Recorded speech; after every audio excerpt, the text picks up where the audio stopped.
Hola a todos, bienvenidos a una sesión más de nuestro curso sobre la filosofía de Schopenhauer aquí en el Pensamiento en Llamas. Y en esta ocasión pues vamos a analizar el famoso tema de qué es esto de la voluntad ciega en Schopenhauer y veremos cómo se relaciona con el tema del ateísmo en Schopenhauer. Y bueno, pues antes de dar inicio como tal a la temática de esta sesión, me gustaría dar brevemente un enorme agradecimiento a todas aquellas personas que decidieron unirse al Pensamiento en Llamas como miembros del canal, porque bueno, pues es gracias a sus retribuciones económicas que el Pensamiento en Llamas puede seguir existiendo y que nosotros pues podemos continuar con esta oferta pública de cursos de filosofía abiertos para todos aquellos que así lo deseen. Y ya nada más me gustaría dar una pequeña referencia bibliográfica. En concreto sería pues este libro que pueden ver en pantalla del lado izquierdo. Les recomiendo muchísimo este libro para que se quieran profundizar más en el tema del ateísmo de Schopenhauer, las implicaciones religiosas y morales en torno, en un sentido muy general, de toda su filosofía. Entonces se los recomiendo para todos aquellos que quieran seguir profundizando en la temática que vamos a checar. Y también me gustaría mencionar brevemente que, bueno, lo que vamos a analizar a continuación, en especial en lo referente al ateísmo de Schopenhauer, pues bueno, vamos a recurrir también de forma complementaria. Recordemos que estamos con la lectura del mundo como voluntad y representación. Vamos a recurrir complementariamente a este texto que menciono que estamos leyendo primordialmente para este curso. Recurriremos a Parenga y Paralipómena para checar los comentarios de nuevo sobre el ateísmo de Schopenhauer en sus secciones dedicadas al tema de la religión. Y ahora sí, comencemos. Bueno, pues en la sesión anterior vimos cómo para Schopenhauer la voluntad pues está luchando constantemente por materializarse, perdón, en la realidad. Y en este sentido, pues Schopenhauer nos comentaba cómo nosotros percibimos esta lucha por materializarse de diferentes formas, en diferentes grados, de tal suerte que pues esto lo utiliza Schopenhauer para decir que no existe más que una única voluntad y que esta apariencia de pluralismo de voluntades que podemos encontrar en nuestra realidad no es más que eso, una apariencia en virtud de cómo nuestro entendimiento pues está, por decirlo de una forma muy simple, muy sencilla y muy llana, pues cómo nuestro entendimiento está procesando con diferentes grados de objetivación a la voluntad en sus distintas manifestaciones, en tanto esta lucha por materializarse en nuestra realidad. Y entonces, en el estruendo del rayo, según Schopenhauer, pues nosotros podríamos encontrar esta lucha de la voluntad por venir a la existencia, por llegar a nuestra realidad y tener un predominio concreto de la materia. En este caso sería, no sé, de la estática del suelo o una cosa así por el estilo. También en el mundo microscópico, pues por ejemplo, cuando una bacteria lucha contra un microorganismo, según Schopenhauer, bueno, no apela a este ejemplo de las bacterias, pero digamos que en términos de Schopenhauer podríamos entender esta lucha de de las bacterias en general a nivel microscópico como de nuevo pues una lucha de la voluntad por el predominio de la materia para comenzar a ser, es decir, para comenzar a existir. Y por supuesto que en el mundo animal y también en el mundo humano, pues la lucha por la materia se vuelve quizás más evidente todavía, ¿no? O sea, luchamos saliendo a trabajar para nuestra comida, para pagar la renta, etcétera. Y esta es una forma de seguir perpetuándonos en nuestro ser, seguir perpetuándonos en una lucha concreta por seguir en este plano material. Los animales igual, cuando se pelean con otros por temas de territorio, comida, parejas, etcétera, pues encontramos en términos de la metafísica de Schopenhauer, pues este intento de la voluntad por materializarse y también por persistir en el ser, ¿de acuerdo?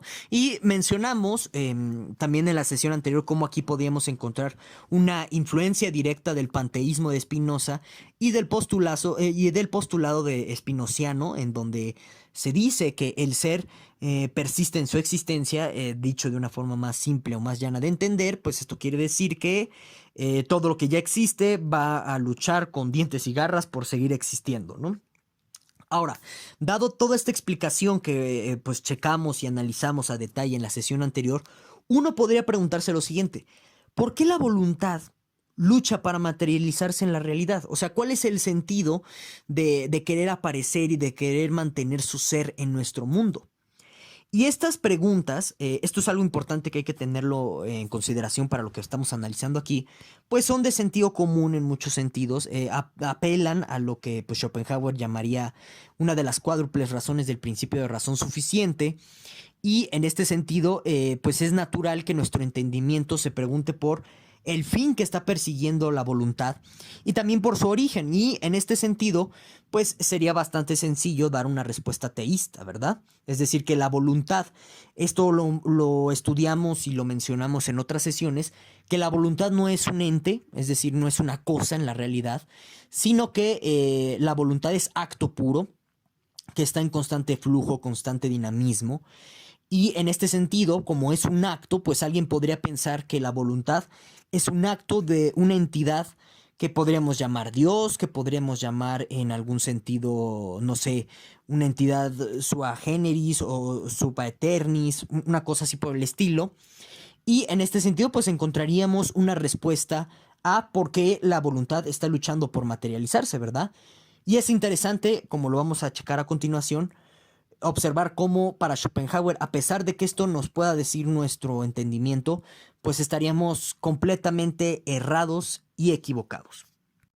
Y la razón primordial por la que nosotros estaríamos equivocados y errados se debe a un error categorial en pocas palabras, nos dice Schopenhauer. O sea, para que nosotros podamos pensar en cuál es la finalidad de la voluntad o en un origen de esta misma voluntad, bueno, pues lo que estamos haciendo, nos dice Schopenhauer, es aplicar el principio de razón suficiente a la voluntad. ¿Por qué? Porque con el principio de razón suficiente se permite pensar una causa final, es decir, un objetivo que tenga la voluntad para seguir existiendo. Y también, pues, evidentemente, en virtud del principio de razón suficiente, nosotros podemos pensar en una causa de origen, en un causador de esta voluntad. ¿De acuerdo? Pero justo Schopenhauer es muy enfático al decirnos que la causalidad es algo que se predica de los fenómenos y en este sentido de la representación en general, mas no se predica de la cosa en sí, es decir, de la voluntad. Entonces aquí, por supuesto que Schopenhauer está retomando a Kant. Ya en otras sesiones hicimos el énfasis, la comparativa y el análisis de qué es lo que le está criticando Schopenhauer a Kant con respecto al tema de la cosa en sí, pero digamos que en pocas palabras para Schopenhauer la cosa en sí es la voluntad. Eso también ya lo checamos. Y aquí pues vamos a retomar todo eso para entender cómo, según Schopenhauer, se da este error categorial.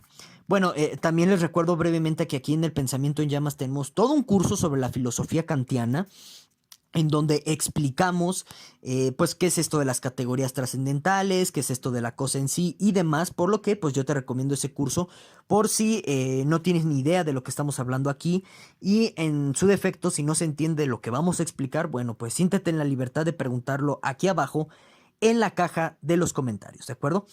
Y sí, sí, porque verán, en la semana me encontré con alguien que me estaba hablando, o bueno, que me escribió, ¿no? Que Kant es un subjetivista trascendental, lo cual es un sinsentido o una contradicción en términos, porque la filosofía trascendental es a priorística, lo cual quiere decir que es universal y necesaria, por lo que pues no podría haber un subjetivismo trascendental, porque el subjetivismo es particular y contingente, ¿no? Bueno.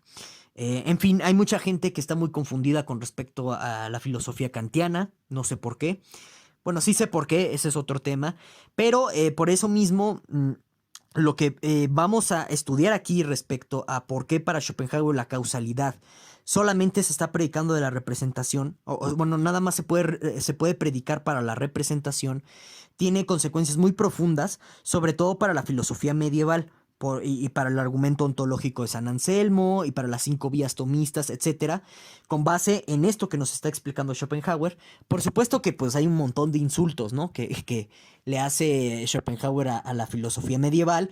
No me voy a meter a la cuestión de los insultos porque pues aquí no somos un lugar de cantinas donde pues, propiciamos riñas baratas, etcétera, ¿verdad? Pero es importante también entender que a partir de esto que estamos explicando se configura una crítica hacia la filosofía medieval, ¿no? Bueno, entonces recordemos que para la epistemología kantiana la realidad, esto que percibimos y en concreto sería el conjunto de la experiencia, es el resultado de una colaboración de dos cosas. Por un lado, de la cosa en sí, esto que podríamos denominar como todo aquello que no es el sujeto ni su representación, porque lo que hace la cosa en sí para que pueda existir la realidad es enviarle al sujeto el material intuitivo a partir del cual el sujeto con sus categorías del entendimiento aplica conceptos, y una vez que se aplican conceptos al material intuitivo dado a nosotros a través de la sensibilidad por la cosa en sí,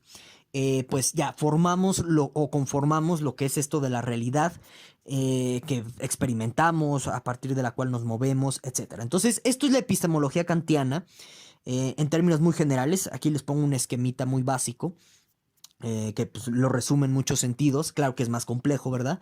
Pero es importante entender esto para que vean cómo pues no hay tal subjetivismo en Kant, ni un idealismo, ni nada por el estilo. En realidad, lo que vemos, la experiencia, de nuevo, es el resultado, una intersección entre el sujeto que coloca categorías al material intuitivo o al material sensible, que es proporcionado a través de la sensibilidad por medio de la cosa en sí cuando pues estimula nuestros sentidos, y de tal suerte que así como les decía, se conforma la realidad. Es así que la causalidad, nos dice Schopenhauer, nada más permisible o tiene sentido hablar de la causalidad cuando nos referimos a fenómenos, porque la causalidad es una categoría en el entendimiento que se aplica al material intuitivo recibido de la cosa en sí a través de los sentidos. Y en este sentido, ahí es donde solamente podemos decir que existe causalidad, en el mundo de la representación, no en el mundo en sí o el de la cosa en sí. Entonces, esto es algo importante porque recordemos que para Schopenhauer la cosa en sí es la voluntad. Por lo que pensar que la voluntad tiene un fin o que la voluntad tiene un origen sería aplicarle el principio de razón suficiente, la categoría de la causalidad, a la cosa en sí, siendo que nada más la categoría de la causalidad aplica al mundo fenoménico. Cualquier duda que se tenga aquí al respecto, bueno, pues no olvides escribírmela aquí abajo en la caja de los comentarios.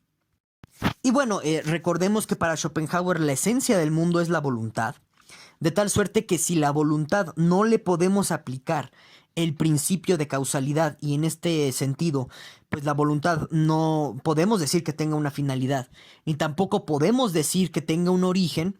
¿Qué nos dice esto sobre el mundo en sí? O sea, lo que realmente es el mundo.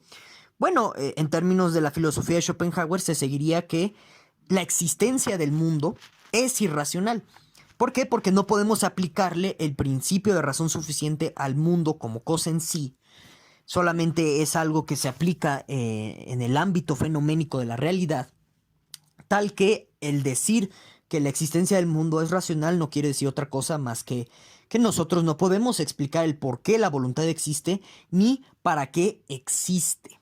¿De acuerdo? Entonces es una limitación de nuestro entendimiento, es también un error categorial aplicar causalidad al mundo tal y como es, porque justo, de nuevo, insisto, soy muy enfático en esto, la causalidad nada más funciona dentro del mundo fenoménico, dentro del mundo de la representación.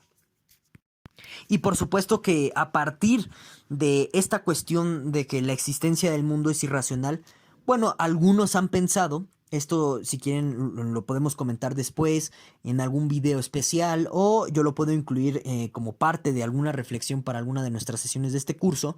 Algunos intérpretes han llegado a pensar que en Schopenhauer existe existencialismo del más crudo y del más salvaje que se puedan imaginar.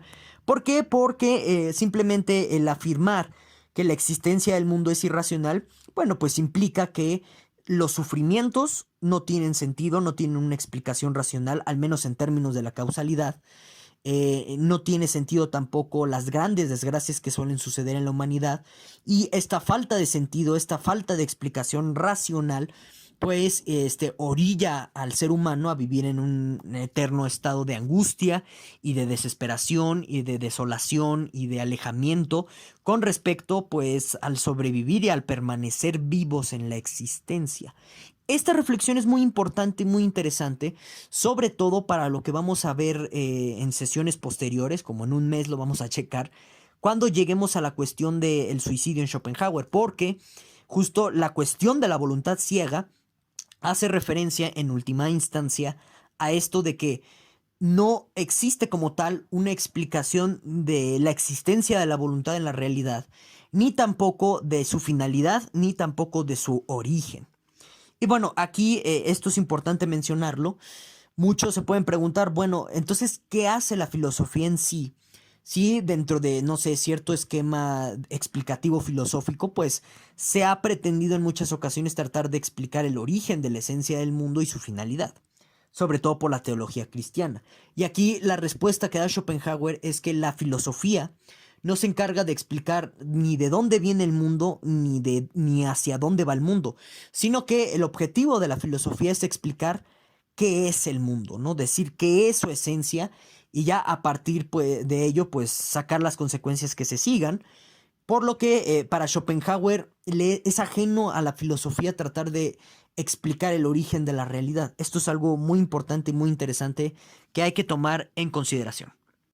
Ahora bien, para Schopenhauer, el tema de la creencia en Dios y el tema de la religión no son más que metafísica del pueblo, y de aquí se sigue el ateísmo de Schopenhauer.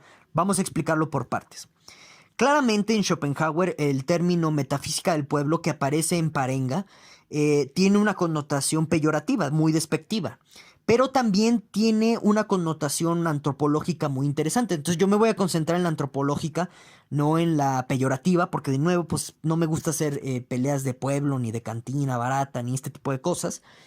Entonces, aquí la connotación antropológica de la cual nos está transmitiendo Schopenhauer con el término de metafísica del pueblo es que frente a la limitante del entendimiento que tenemos para explicar causalmente a la cosa en sí, es decir, a la voluntad, bueno, pues la gente coloquialmente o popularmente lo que hace es construir un tipo de metafísica supersticiosa sobre la realidad, en donde en esta metafísica supersticiosa se dé un fin a la voluntad y también se dé pues un origen a la misma, ¿no?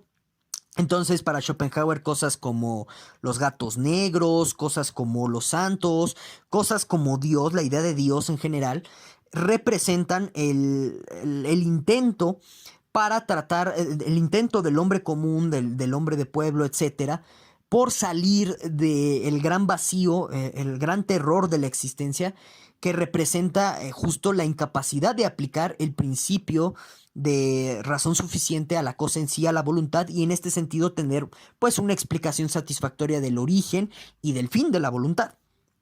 De hecho, es interesante si ustedes tratan de aplicar el principio de razón suficiente a la voluntad, se darán cuenta que no van a encontrar el origen de la voluntad, porque si dicen que el origen de la voluntad es Dios, sigue la pregunta, y bueno, ¿y quién puso a Dios? Y en este sentido, el mismo principio de razón suficiente te va a seguir orillando a que nunca te pares de preguntar por el origen, del origen, del origen, del origen. Lo mismo en un sentido teleológico, o sea, hacia enfrente. Si tú dices que el fin de la voluntad es, no sé, crear una especie superior, te puedes seguir preguntando, ¿y para qué quiere la voluntad eso?